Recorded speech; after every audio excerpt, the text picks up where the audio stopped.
Bonjour à toutes et à tous, bienvenue sur Jahazi le podcast du site d'histoire-géographie de l'Académie de Mayotte. Notre objectif est d'abord d'apporter un éclairage scientifique et pratique en interviewant des chercheurs, des enseignants, spécialistes d'une notion contenue dans les programmes d'histoire-géographie, de MC ou de spécialité. Jahazi le podcast est ensuite le moyen pour notre discipline, dans une région géographiquement éloignée des grandes institutions scientifiques et culturelles, de garder une mémoire des entretiens donnés par les spécialistes. Jahazi le podcast se veut enfin un instrument d'auto-formation professionnelle conçu comme un écho des stages organisés dans le cadre du plan académique de formation. Aujourd'hui, nous avons l'immense honneur de recevoir Camille Parrain. Camille Parrain, vous êtes donc maître de conférence à l'Université de La Rochelle et vous menez vos recherches au sein du laboratoire Littoral, Environnement et Société. Pour animer ce podcast avec moi, comme à l'accoutumée, M. Clément Camouli-Lecran, professeur d'histoire-géographie, formateur académique et chargé de mission d'inspection. Alors Camille Parrain, nous vous recevons aujourd'hui donc pour évoquer vos thèmes de recherche, à savoir les espaces océaniques, les pratiques maritimes en zone côtière et hauturière, ainsi que les îles et les aspects environnementaux que vous allez nous présenter maintenant. Oui, bonjour et merci de m'accueillir. Surtout, c'est un grand plaisir et d'une île à une autre, on arrive à se connecter. Alors, j'ai effectivement travaillé essentiellement sur les océans, les îles. J'avais fait un master sur le tourisme, l'insularité et l'îléité au Cap-Vert. Et puis après, je m'étais tournée vers le large au travers de ma thèse qui portait sur la notion de territoire en haute mer, concept que j'ai voulu essayer de redéfinir à travers la navigation à voile. Et ce qui m'a emmené ensuite au concept de paysage marin qui est encore en construction. Puis finalement, j'ai eu un déclic à un moment. C'était repartir en voilier. J'avais déjà effectué 2 transatlantiques pour la thèse, pour mener des observations. Et puis finalement, j'ai eu l'opportunité de pouvoir repartir et j'ai souhaité vraiment comprendre ce qu'était la planète bleue ou la planète océane, pour reprendre un terme d'André Louchet, qui est le titre d'un de ses ouvrages, sachant que cet espace liquide représente quand même 71% de la surface de notre planète, et que si je souhaite reprendre Humboldt, s'il est possible d'arriver à une connaissance complète de la surface de la planète, nous le devons à la mer. Bref, les mers et les océans, pour moi, font vraiment partie d'une composante de l'espace des sociétés. Et petite précision, mers et océans, ce n'est pas la même chose. Donc, c'est vrai que dans le langage courant, on a tendance à parler de mer. Enfin, même moi, personnellement, quand je parle à quelqu'un, j'oublie mes définitions géographiques, je dis la mer. Mais ce n'est pas la même chose. Donc, si on veut travailler, si on veut vraiment définir ces termes-là sur le plan géographique, il faut être très précis. L'océan, ça va être finalement toute l'eau des mers et des océans qui forment un volume autour de la Terre, un volume continu. On parle d'ailleurs d'océan mondial. Et ils vont se distinguer des mers par leur superficie, leur étendue, leur profondeur, leurs caractéristiques physico-chimiques, comme les taux de salinité. Et voilà, ils sont liés. Alors que la mer, elle va être finalement une fraction identifiée et identifiable d'un océan. Donc, on a les mers bordières, comme la mer Celtique au large de l'Irlande. On a la mer Méditerranée, mais le terme de Méditerranée est repris comme métaphore aussi, comme comparaison avec d'autres mers, notamment la mer des Caraïbes. On a aussi des mers intérieures, comme la mer Noire, et des mers.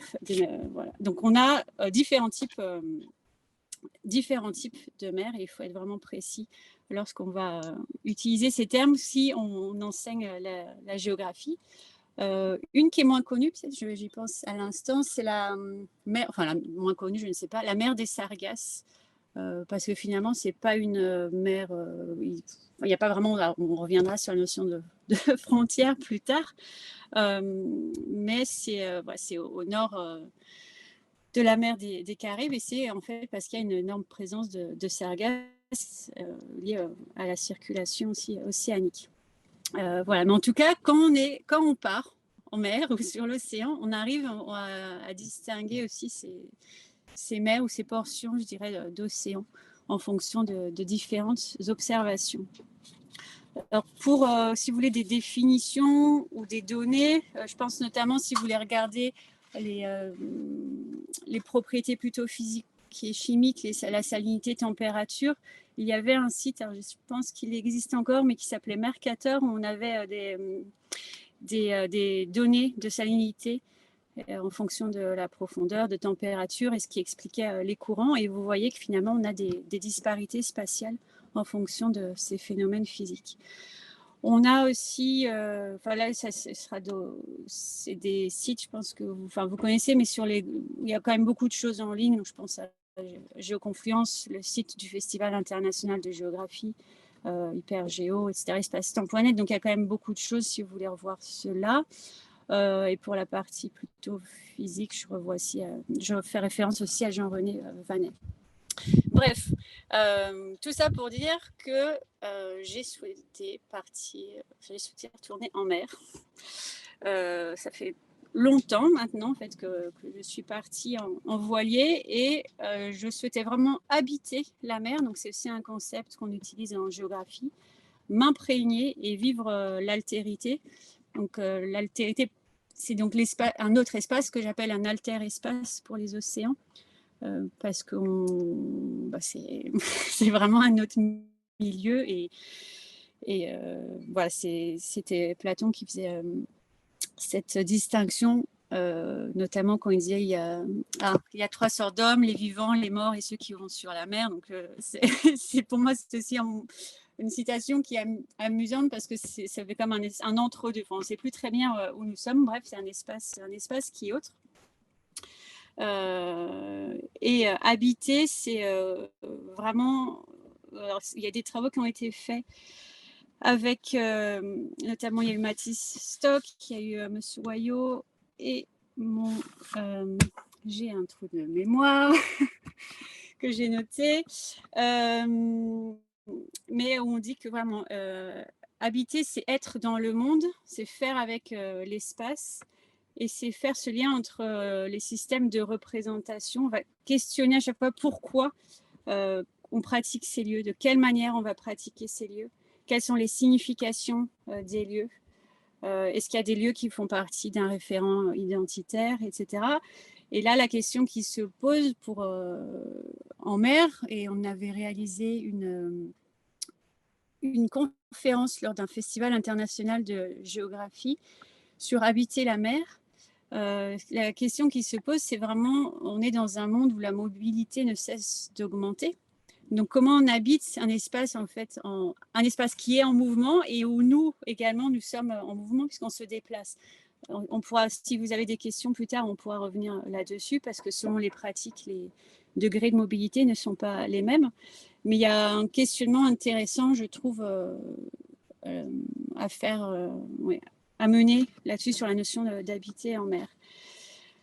Ce qui m'a d'ailleurs amené, à force d'être, parce que cela fait plusieurs années, j'avais été bloquée par la pandémie et finalement d'être comme ça longtemps sur l'eau, sur une embarcation, ça m'a... C'était une de mes motivations premières d'ailleurs, c'était d'écrire différemment, de lire différemment la mer, donc sortir un petit peu de je dirais de la science et plus faire sur le ressenti et m'ouvrir à d'autres aussi disciplines pour parler de la mer. Je voulais vraiment essayer aussi d'inspirer les personnes lors des rencontres, et faire des entretiens, j'y reviendrai. Mais c'était pour moi l'occasion de réfléchir différemment en étant vraiment en immersion sur l'eau, sur la poésie, l'art. Et actuellement, je fais partie d'un groupe avec des chercheurs au Canada, aux États-Unis, au Mexique, en Allemagne. Donc nous sommes des scientifiques et il y a des artistes. Voir finalement comment des scientifiques peuvent, alors ils ne vont pas forcément devenir artistes, mais peuvent transmettre différemment sur l'océan, et comment aussi des artistes peuvent se prendre possession en fait de données scientifiques et transmettre un message. Donc ce qui est intéressant, c'est que donc on a réalisé une conférence à Chicago en décembre avec une exposition virtuelle. Donc je pourrais vous envoyer les références plus tard, parce qu'on a également fait un poster pour montrer un peu le processus.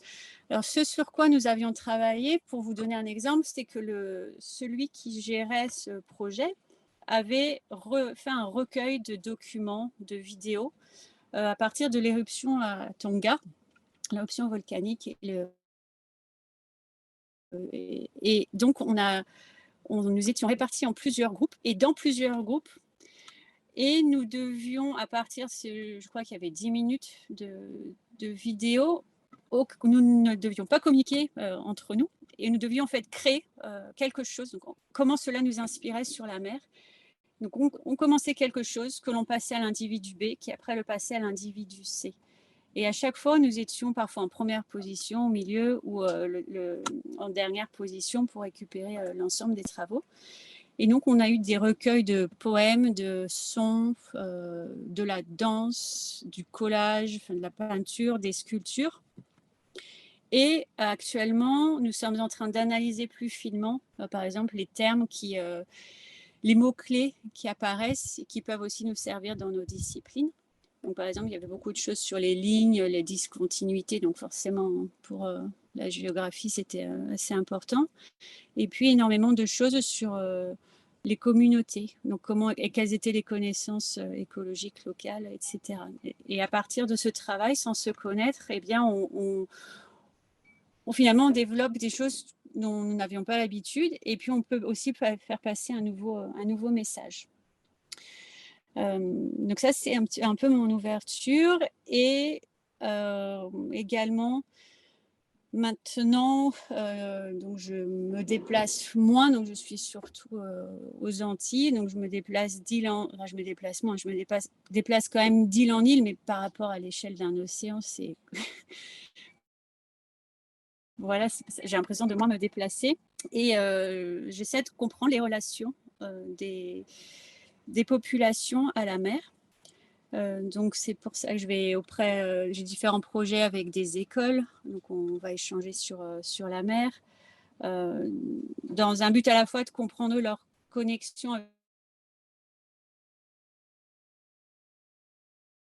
avec le milieu océanique, mais aussi pour contexte universitaire, et d'essayer d'inspirer, de montrer aussi qu'il y a des choses positives dans le monde, parce qu'on a tendance souvent à montrer que du négatif et à décourager, et j'essaie de leur faire prendre aussi un peu le large et voir comment les reconnecter si ce n'est pas fait avec l'environnement. Donc ça, c'est des actions que je mène de la maternelle au secondaire.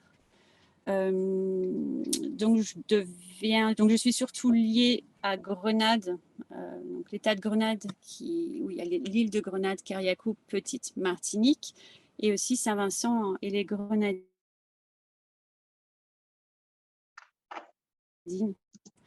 Donc je deviens un petit peu insulaire en mouvement, et je redécouvre un peu voilà, ce que les géographes menaient lors de leurs travaux sur l'insularité, sachant que l'insularité est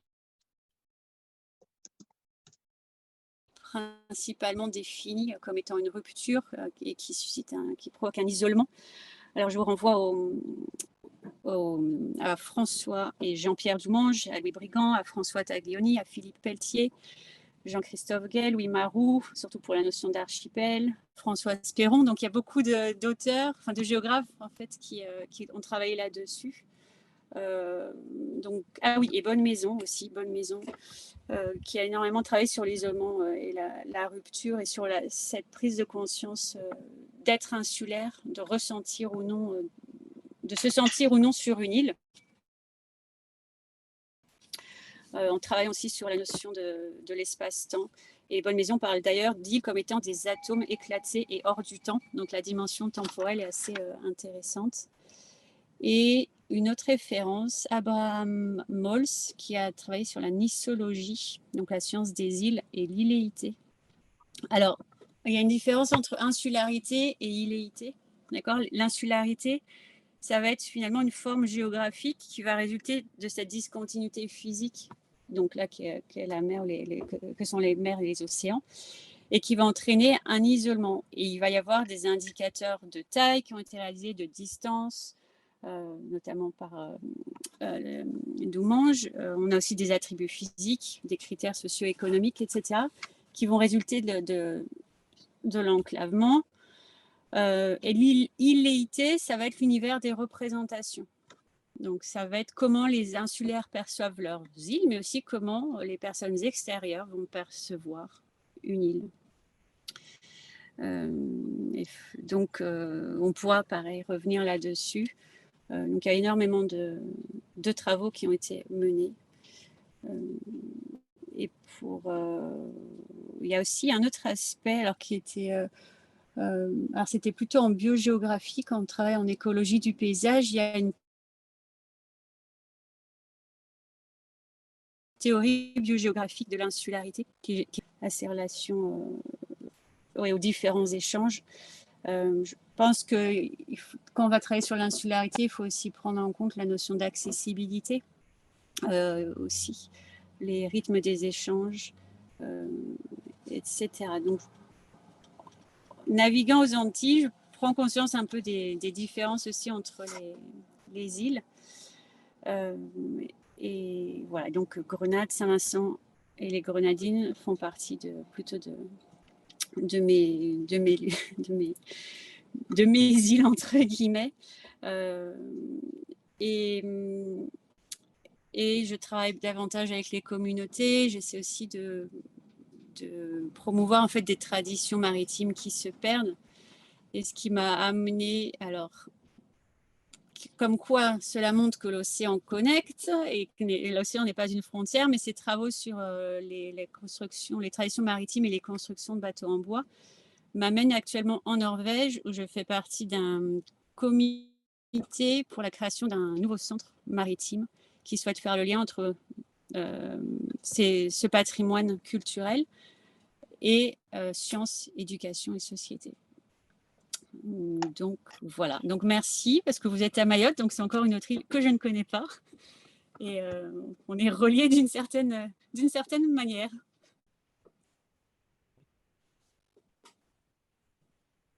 Très bien, merci beaucoup pour ce propos liminaire et effectivement, j'aimerais du coup qu'on puisse très rapidement commencer par une première petite question qui est liée à l'habiter.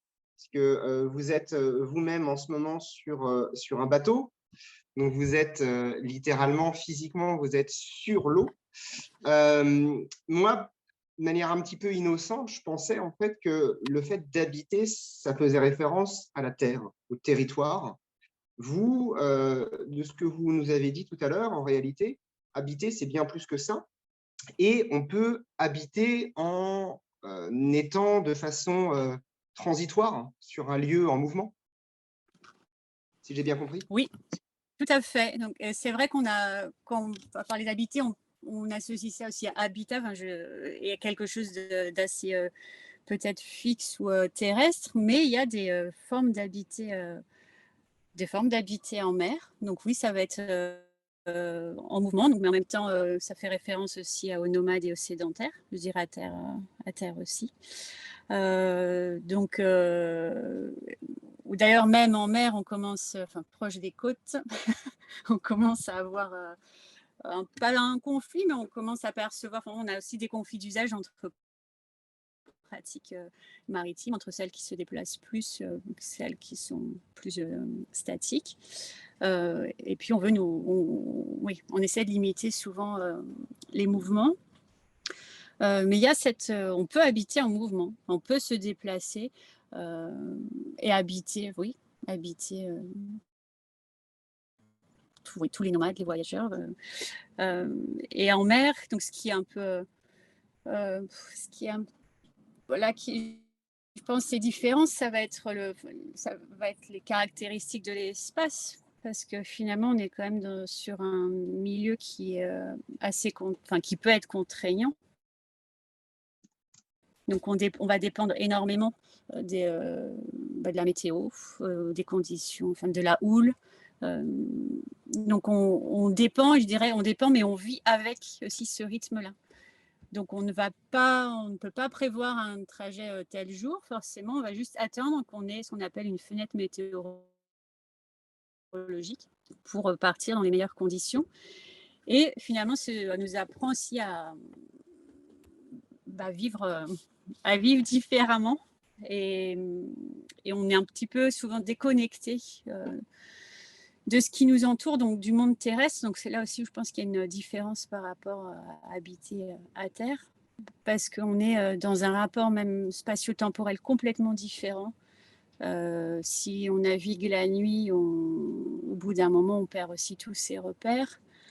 Donc, on est un petit peu déconnecté dans une bulle, mais on a la vie quotidienne et c'est une grande leçon. Et par contre, on vit effectivement avec la notion de risque, d'incertitude, etc. Mais une autre chose peut-être, le terme d'habiter, il est indissociable du fait de vivre en société, notamment des rapports humains qu'on peut avoir avec ceux qui habitent à côté de nous, ceux qui habitent avec nous, que ce soit nos voisins, nos collègues quand on travaille, ceux qu'on croise au quotidien dans nos sorties, etc.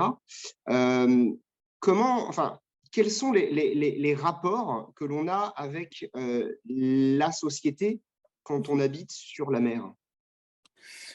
Il y en a plein, ils sont différents et variés. Alors quand on est, en fait, il y a une espèce de réseau, une communauté parfois qui se forme entre eux, parce qu'on va recroiser.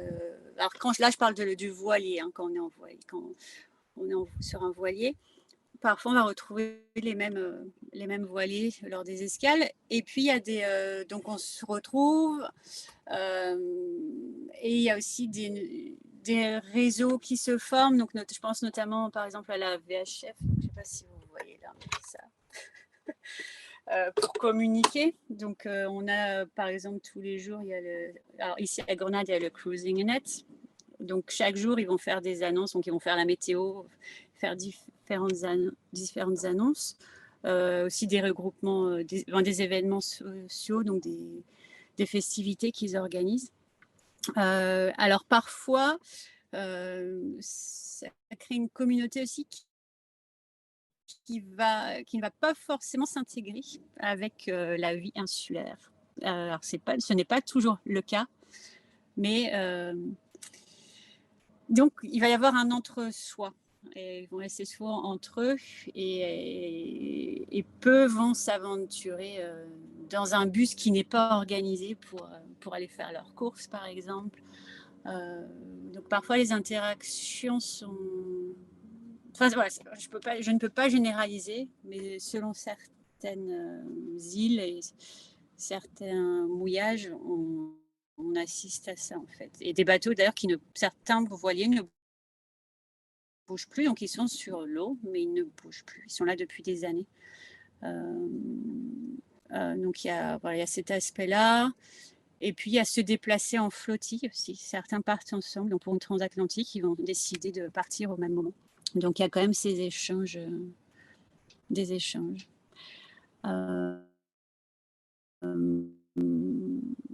Après, il y a peut-être l'équipage. Après notre échelle, il y a les échanges avec l'équipage, la vie à bord.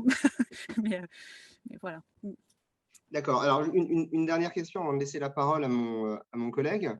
De manière assez fréquente dans les programmes, on nous demande d'aborder la notion d'écoumène. Donc, pour faire simple, hein, pour les collègues, l'écoumène, c'est, vous m'arrêtez si je me trompe, c'est l'ensemble des terres qui sont anthropisées, hein, pour faire simple. Alors, du coup, double question, est-ce qu'on peut dire la même chose finalement de l'océan? Est-ce que l'océan est anthropisé? habités, exploités par l'être humain. Et deuxième petite question, corollaire, est-ce qu'il existe des océans ou des mers qui seraient justement libres de toute anthropisation? Tada, superbe question. Euh, les océans sont anthropisés et ça me. Alors, c'est ce que j'avais essayé de montrer un peu donc pour définir la notion de territoire ou aussi de méritoire. Mais il y a des gradients de fréquentation en fait. Et donc, il y a des espaces qui sont pleins, mais des espaces qui sont plus vides sur les mers et les océans. Donc, je pense qu'après, là, c'est une question aussi ou d'échelle ou de densité, de lien, d'échange. Mais oui, si on regarde l'Atlantique Nord par rapport à l'Atlantique Sud, il y a beaucoup plus, par exemple, de fréquentation dans l'Atlantique Nord que dans l'Atlantique Sud. C'est l'océan que je connais le mieux, donc je peux pas.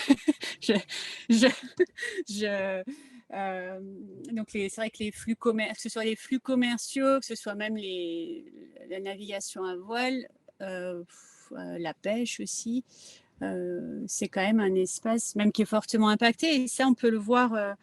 Une bonne référence, si vous le souhaitez, c'est Halpern, Halpern, et Hall, qui avait réalisé une carte sur les impacts des activités humaines sur les océans. Et là, on voit vraiment à la fois à l'échelle mondiale, et puis après, on peut zoomer sur certaines régions du globe, et on voit bien les disparités de fréquentation. Et après, ça va être aussi le rapport, c'est pas forcément, quand on va, je pense, parler d'anthropisation, c'est pas forcément juste un support de transport, hein, c'est après comment peu à peu les pratiquants vont s'approprier, entre guillemets, s'identifier et vraiment être liés à cet environnement. Mmh. D'accord. Parce que justement, quand vous parlez de déplacement, finalement, moi, ça me fait penser évidemment aux routes maritimes, hein, notamment en quatrième, notamment en terminale, quand on est amené à travailler avec les élèves sur le détroit de Malacca. Il est très intéressant en fait de leur montrer, par exemple sur un site comme OpenTraffic, on voit bien hein, qu'il existe sur Terre des endroits où finalement on a des embouteillages de bateaux. Donc on voit bien qu'il y a des espaces qui sont beaucoup plus parcourus et au contraire d'autres qui sont quasiment vides de bateaux. Et ce qui fait généralement dire à nos élèves quand ils voient la carte, enfin le logiciel s'afficher au tableau, ils se disent « Oh, mais en fait, c'est exactement comme en ville quand il y a les embouteillages. Les bateaux sont vraiment à la queue leu-leu les uns après les autres. » Donc finalement, là, on voit bien que les mers et les océans, finalement, prennent une caractéristique des transports terrestres. Et du coup, justement, je trouvais ça intéressant par rapport à ce que vous disiez. Maintenant, c'est promis, j'arrête de vous embêter et je laisse la parole à mon collègue. Bah oui, bon, je vais essayer de ne pas vous embêter trop. Non. Ça Alors, m'embête pas, ça m'embête pas du tout. D'accord. Moi, je voulais juste revenir un petit peu avant d'aborder l'insularité. Je voulais juste revenir un peu tout à l'heure sur les définitions pardon, de mer et océan. Parce que c'est vrai que bah, pour le coup, c'est quelque chose qui est toujours un petit peu complexe à expliquer. Non, mais que les élèves ont du mal justement à différencier les deux. Alors, vous preniez l'exemple de la mer des Sargasses tout à l'heure.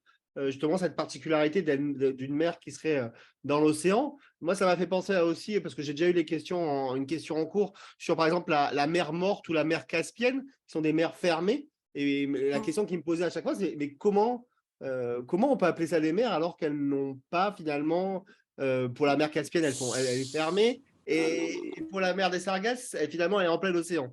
Alors, comment expliquer cela simplement? Alors, ça a beaucoup coupé, donc j'espère que je n'ai pas raté trop le début.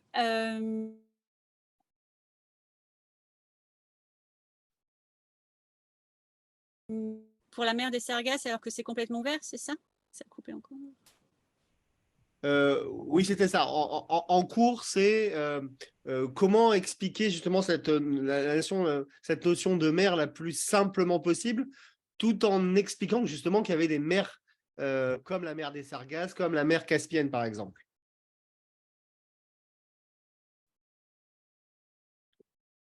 Est-ce que c'était plus clair? On peut aussi, donc mais je vais répondre et vous allez me dire si j'ai bien répondu Ok, parce qu'il y a beaucoup ok, oui, oui, de oui. coupures. Dans la définition des mers, c'est que c'est vraiment une partie identifiée, identifiable en fait aussi. Donc dans la mer, pour la mer des Sargasses, alors il faut que j'aille voir, mais, mais a priori, c'est qu'on a les sargasses, ce sont des algues, d'accord? Donc c'est qu'on arrive à identifier cette partie de l'océan parce qu'il y a une accumulation de sargasses et on va avoir une discontinuité peut-être. Alors, il n'y a pas de limite, effectivement, là, ça fait référence aux frontières discontinuité. Il n'y a pas une limite rigide dans ce cas-là. Et pour moi, en fait, et il y a aussi, oui, des propriétés liées aux circulations, à la circulation. Donc, tout ce qui va être phénomène de gire et d'EDIS, etc. Donc, ça va être identifié peut-être par des paramètres biophysiques de température, salinité, aussi des paramètres liés à des ressources ou la vie sur les océans. Donc là, je pense aux algues pour la mer des Sargasses. On pourrait très bien imaginer que on définisse une mer à partir aussi de fréquentation, pourquoi pas. Donc pour moi, l'important, c'est vraiment que c'est une fraction d'un océan qui est identifiable. Et effectivement, c'est pas forcément évident c'est très visible quand c'est une mer fermée, mais quand ça va être une mer bordière, pas forcément évident. D'accord, merci beaucoup. Alors, question plus brève et pas plus simple pour le coup, mais qu'est-ce que c'est l'insularité? L'insularité, alors ça va être la notion d'isolement, de rupture. Donc ça, c'est par rapport à ce qu'on définit certains géographes auxquels je faisais référence. Donc je mentionnais notamment Doumange, François et Jean-Pierre Doumange, Jean-Christophe Guay, Joël Bonnemaison. Je vous ai mentionné les différents géographes qui ont travaillé là-dessus. Et c'est un phénomène qui est lié justement à cette discontinuité, donc pour une île, l'océan, d'accord, qui va faire cette rupture entre terre et mer. Donc là, on va parler de mer comme étant une frontière, même si je ne suis pas toujours d'accord sur cette notion de frontière. Et donc, ça va être comment on peut mesurer cette rupture, cet isolement. Et on va avoir des indicateurs qui ont été également créés par ces auteurs. Donc, après, qui sont plus ou moins... ça peut être du déterminisme aussi. Hein. Donc, il faut aussi parfois nuancer. Mais voilà, il y a cette notion de rupture, d'isolement. Et puis, tout ce qui va avoir attrait, donc les conséquences indirectes de cet isolement par rapport au transport, aux communications, à la gestion des ressources, la gestion, pourquoi pas, des déchets, etc., etc. Donc, et c'est d'ailleurs l'insularité, ça va être l'île en général, ça va être un objet géographique qui va être un peu le laboratoire pour le géographe, comme c'est un plus petit espace, pour étudier des phénomènes physiques et sociaux. Et on va aussi utiliser l'île comme métaphore sur le continent, du fait de cette bulle, bulle entre guillemets, mais de ce phénomène d'isolement. Donc ça, je peux vous mentionner plusieurs. J'avais tout un document, mais il y a plusieurs typologies qui ont été réalisées aussi par rapport au type d'île qui existe. Donc, je pense notamment à François Taglioni qui avait réalisé pas mal de choses là-dessus. Mais l'insularité, à la base, pour le géographe, c'est ce qui a trait à cette discontinuité terre-mer. Après, on est d'accord ou on ne sera pas d'accord. Et puis, il y a le sentiment ou pas d'appartenir à une île. D'accord. Alors, je poursuis sur ce que vous disiez tout à l'heure, sur justement cette question de est-ce qu'on peut parler de frontières pour les espaces maritimes? Et autre question peut-être un peu plus taquine, est-ce que un espace maritime, une mer, un océan, est-ce qu'on peut considérer que c'est une frontière naturelle? Tadam. Alors, donc, est-ce que l'océan frontière naturelle, est-ce que vous pouvez répéter la première question? Pardon, la première question, C'était la c'était est-ce notion qu'on de peut parler de frontières pour les espaces maritimes? Alors, oui et non. Alors, la frontière, par exemple, en anglais, on va avoir deux termes. On a border, qui est vraiment la frontière étatique, et plus frontier, qui va être plutôt cette notion de front. Et je préfère cet aspect plutôt dynamique. Et aussi, je préfère le terme de discontinuité. Alors, oui, il y a des frontières juridiques donc, qui sont liées à la Convention de Montego Bay. Donc là, effectivement, ça va être des frontières bien linéaires. On pourra revenir également là-dessus. Mais alors, pour moi, c'est un peu une transposition de ce qu'on fait à terre. Et enfin, on rapporte ce qu'on fait à terre en mer. Et c'est peut-être pas forcément toujours adapté. Voilà. Enfin, je pense que pour les océans, on devrait davantage parler aussi de discontinuité parce que c'est quelque chose qui est en permanence en mouvement. Vos ressources, alors pas les ressources minières énergétiques, mais les ressources vivantes, elles se déplacent, d'accord? Donc c'est comme lorsqu'on va faire une frontière pour des aires marines protégées, on a tendance à faire une délimitation, mais ça circule entre. Donc il faut prendre vraiment en compte ce mouvement, cette mobilité. Et ça va plutôt être des espaces de transition aussi. Donc, oui, donc il y a des frontières sur le plan juridique, mais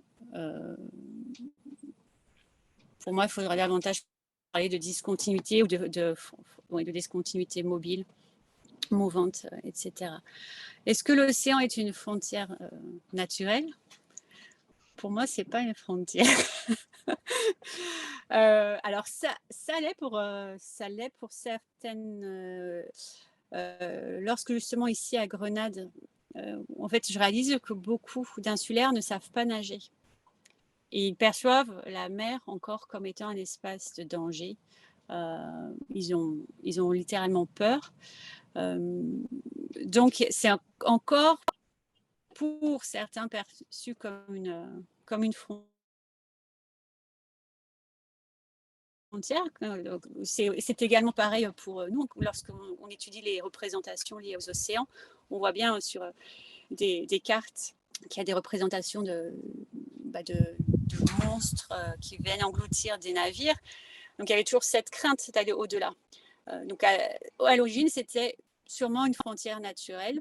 Pour certains, c'est sûrement encore le cas. Mais je pense que maintenant, c'est plutôt un espace de connectivité et qui va relier les continents entre eux, relier les îles entre elles. Et ça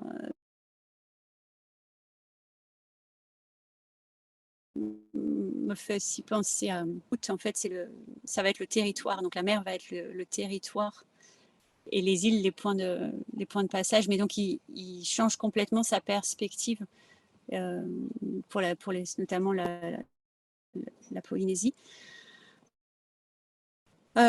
Donc, ça va dépendre. Mais il y a, sur certaines îles, au Cap-Vert, c'est pareil. Donc, Grenade, Carriacou, c'est pareil. Là, pour vous donner un exemple, il y a tout un programme un bénévole, en fait, pour apprendre à nager aux enfants et aux adultes. Parce que beaucoup ne savent pas. Et même les pêcheurs qui sont sur des embarcations à moteur très rapide ne savent pas nager. parce qu'il y a encore une crainte et qui ne sont pas forcément tournées vers la mer, mais tournées peut-être plus aussi vers la terre. Ce qui est un peu paradoxal, parce que ce sont des populations qui vivent de la mer, qui vivent entourées par la mer, et pourtant qui ont une véritable crainte en fait de l'eau. Donc il y a un aspect très, très paradoxal. Il y a un aspect paradoxal, mais si on compare par exemple Pacifique et Caraïbes, donc c'est pas du tout la même échelle, mais comme j'avais beaucoup travaillé à Hawaï, on réalisait lors des entretiens, par exemple, il y a, dans leur histoire, dans l'histoire d'Hawaï, dans l'histoire de la civilisation aussi polynésienne, il y a, la mer était un vecteur de connexion. Ils arrivaient sur des îles aussi par la mer et ils reproduisaient le système sociétal d'une pirogue sur leur île. Et dans leur histoire, il y a des légendes liées à la mer. Il y a la naissance du monde serait liée au Koro à Hawaï. Donc ils ont un chant traditionnel qui fait référence à ça. Donc je pense que c'est lié aussi à l'histoire et comment sont arrivées les populations. Et puis, mais c'est vrai que c'est très paradoxal, très paradoxal. Et alors, du coup, juste une petite question pour rebondir. Enfin, petite, vous allez voir. Vous avez abordé tout à l'heure la convention de Montego Bay, la fameuse CNUDM. Est-ce que vous pourriez un petit peu nous expliquer finalement de quoi il s'agit, puisqu'on est toujours en lien avec les frontières, de quand ça date et finalement, qu'est-ce qu'elle a créé, cette fameuse convention de Montego Bay? Oui, alors la convention de Montego Bay, donc c'était en fait un long processus. Hein, donc il y a eu, il faut savoir que d'abord l'usage, enfin le droit était d'abord coutumier, donc c'était lié à l'usage et la pratique. Et puis on a eu cette notion de souhait, en tout cas, d'aller vers la codification, qui est même dès la fin du 19e siècle. Et là où en fait il y a eu un grand tournant, c'est après la Seconde Guerre mondiale, où il y a eu donc un nombre croissant d'États, en fait, et des États qui étaient finalement aussi nouvellement indépendants. Et le but, c'était, enfin, il y avait un souhait de protéger les ressources, qu'on ne vienne pas piller leurs ressources. Donc, ils voulaient, les États en développement voulaient un outil juridique pour protéger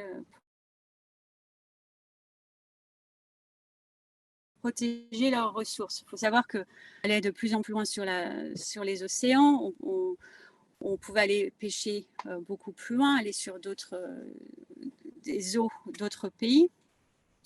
On avait aussi beaucoup une croissance sur des impératifs économiques, diversification des activités humaines, et puis des aspects aussi géostratégiques. On avait parlé, j'avais oublié de rebondir dessus tout à l'heure, mais on parlait de les droits de passage, on parlait des détroits, etc., des sortes de boulets, donc des différents seuils. Voilà, il y a plusieurs facteurs qui ont fait qu'il y a eu un souhait de vouloir codifier, en fait. Et on a eu, par rapport aux ressources, il y avait ce qu'on appelle les guerres, entre guillemets, mais les ressources halieutiques, il y avait la guerre de la baleine, par exemple, entre le Pérou et la Grèce en 1954, la guerre de la langouste entre la France et le Brésil en 1963, la guerre de la morue entre le Royaume-Uni et l'Islande dans les années 70. Du coup, et le Royaume-Uni, d'ailleurs, avait été exclu d'une zone de pêche. Voilà, alors, sachant que des conflits, ça existait déjà il y a très, très longtemps. Mais voilà, l'Islande a du coup commencé par exemple à réclamer une zone de 12 000. Alors 12 000, je précise, parce que ce n'est pas les miles anglais, les milles anglais, enfin c'est les milles nautiques. Donc c'est pas la même chose. J'ai souvent cette erreur-là, donc juste pour convertir. Donc c'est MI2LES. Donc je crois que c'est 1 mille égale 1, si je me rappelle bien, 1,852 km. Oui. Ensuite, on a eu le Truman en 1945 qui voulait faire une déclaration sur le plateau continental.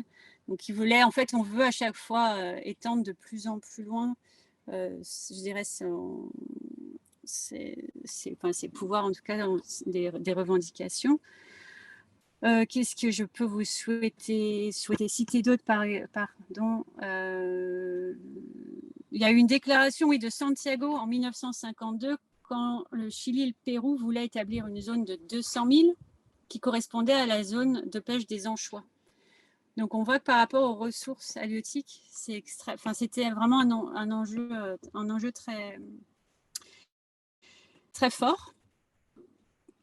Et on va exploiter, comme je disais, avec les technologies aussi, on va exploiter de plus en plus loin, on va de plus en plus vers le large, on va aussi de plus en plus vers les profondeurs. Donc, il y avait une nécessité d'établir une législation qui a abouti donc à la conférence internationale de Montego Bay en 1982. Je peux vous... Alors ça, le texte, vous pouvez le trouver en ligne. Donc, si vous voulez vraiment tous les détails, vous pouvez trouver tout le droit en ligne. Toute la convention, vous la trouvez en ligne. Donc, je pourrais également vous envoyer le lien, mais vous trouvez toutes les définitions. Et là, je peux vous citer ce qu'ils disent en introduction, c'est reconnaissant qu'il est souhaitable d'établir au moyen de la Convention, compte dûment tenu de la souveraineté de tous les États, un ordre juridique pour les mers et les océans, qui facilite les communications aussi internationales et favorise les utilisations spécifiques des mers et des océans, l'utilisation équitable et efficace de leurs ressources, la conservation de leurs ressources biologiques et l'étude de la protection et la préservation du milieu marin. Donc, j'ai parlé beaucoup de ressources, mais c'est aussi les communications liées aux aspects notamment géopolitiques. Donc, ce qu'a permis Montego Bay, finalement, c'est déjà de différencier la mer côtière de la mer haute-surière. Et d'ailleurs, vous verrez je vous invite à lire tout le texte, mais qu'il y a beaucoup d'éléments qui sont écrits sur la mer côtière, forcément, et très peu d'éléments sur la mer haute-surière, puisque la mer haute-surière est considérée comme étant libre. D'accord ? Donc, cette convention, elle va définir la mer territoriale, qui s'étend jusqu'à 12 000 nautiques, et la zone contiguë, qui ne peut pas dépasser les 24 000, et la ZEE, zone économique exclusive, jusqu'aux 200 000 nautiques. Et au-delà de cette ZEE, nous sommes en mer haute-surière. Cependant, de plus en plus, donc il y avait déjà une revendication du plateau continental en 1945, je vous avais dit par Truman. Et quand le plateau continental va au-delà de 200 000 nautiques, de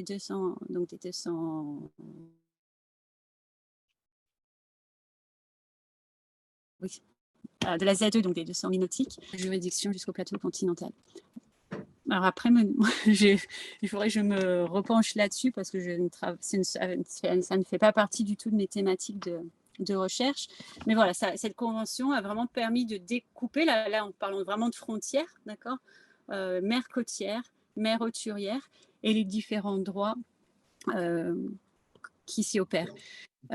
Pour une petite illustration, notamment par rapport aux ressources halieutiques, lorsque j'étais partie en navigation, donc j'ai été passée par l'archipel du Cap-Vert. Après, j'ai réalisé la traversée atlantique jusqu'aux Antilles.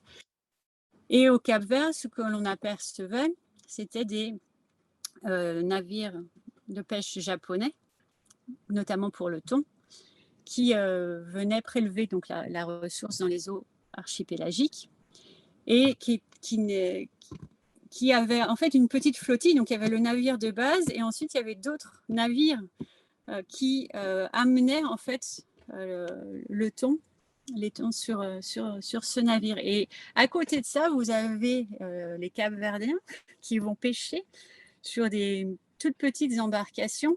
Et j'avais notamment réalisé des entretiens avec des pêcheurs qui eux, vont pêcher à la voile même.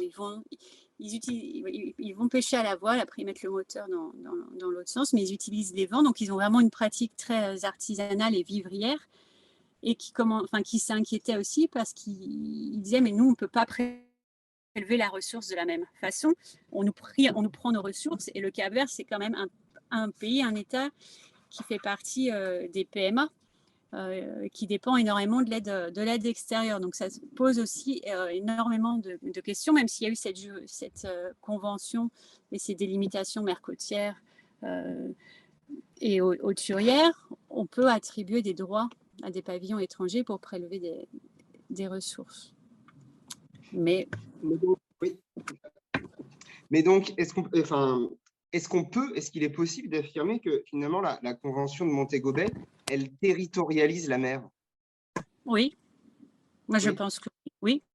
Sur le plan juridique, alors, quand j'avais voulu définir pour ma part, quand je voulais définir la notion de territoire, en mer, donc de méritoire, j'avais voulu ouvrir sur quelque chose de plus large, donc pas parler de territoire sur le plan juridique, mais plutôt sur une construction sociale, on pourra y revenir.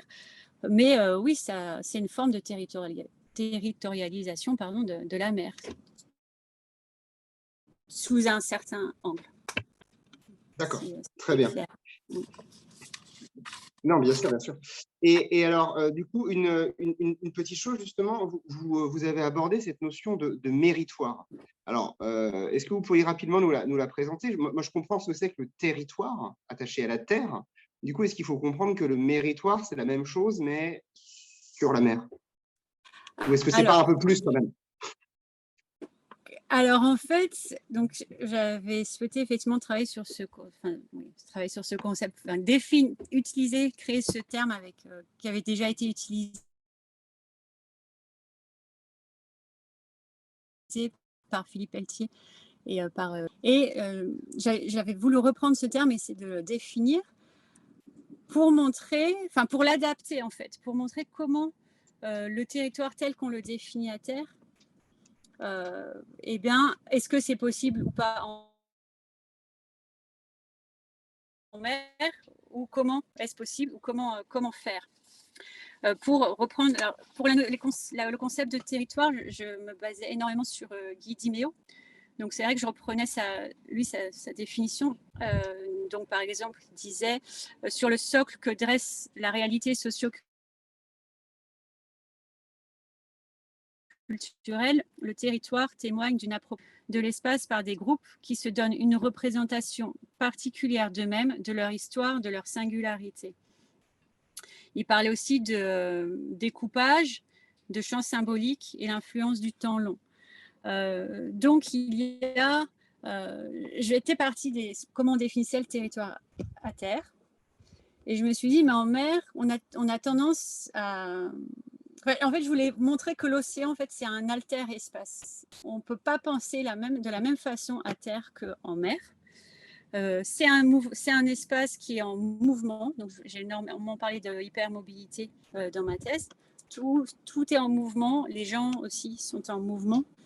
Les éléments sont éphémères. Donc, en territoire qu'on va vouloir démarquer, on parlait de frontière tout à l'heure, ça va être finalement, on ne va pas la voir, cette frontière. Je pense pour l'aspect juridique.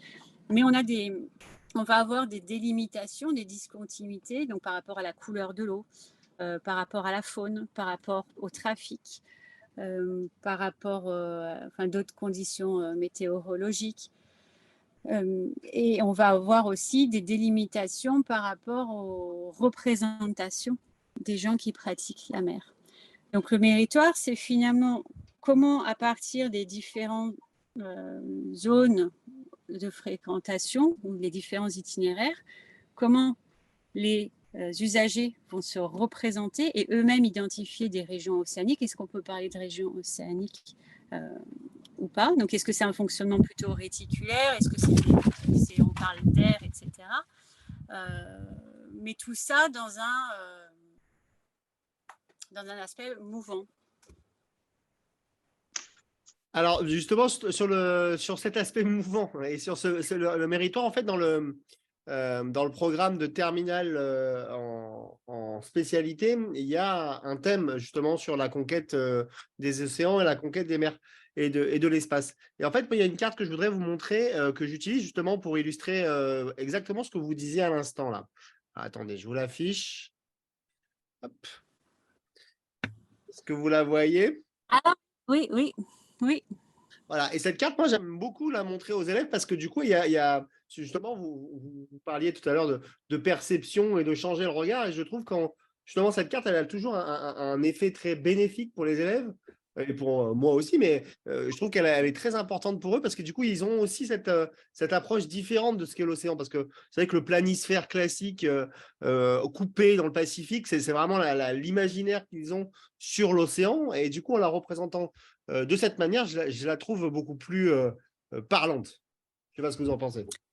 Oui, bah ça fait, je trouve que de montrer oui, ce type de carte, c'est effectivement, on replace les océans peut-être au centre, en fait, au cœur. Donc c'est vrai qu'elle est très intéressante. Et je pense que quand on travaille sur la mer, justement, c'est essayer d'avoir un regard océanocentré, donc non plus d'avoir notre regard de terrien vers la mer, mais de partir comme si on était au centre de la mer et regarder aussi vers la terre. Et donc, ça permet là de changer complètement, effectivement, la perspective et de replacer l'ensemble des océans au centre. Ouais, non, elle est vraiment bien. Donc, je disais, en fait, merci pour votre réponse. Et en fait, on arrive à la fin, à la fin de l'heure de notre entretien. Donc, on va conclure. Merci Camille Parrain pour toutes vos réponses qui seront, j'en suis sûr, parfaitement éclairantes pour tous nos collègues qui s'intéressent à ces questions de la mer, des océans, des frontières dont on a pu parler, de la Convention de Montego Bay. Bref, beaucoup de choses dont on parle et reparle dans les programmes. Merci à vous en tout cas d'être intervenu. Vous retrouverez donc ce podcast sur le site académique d'histoire-géographie de Mayotte qui s'appelle Jazzy. Merci à vous. Au revoir. Merci à vous. Au revoir. Merci.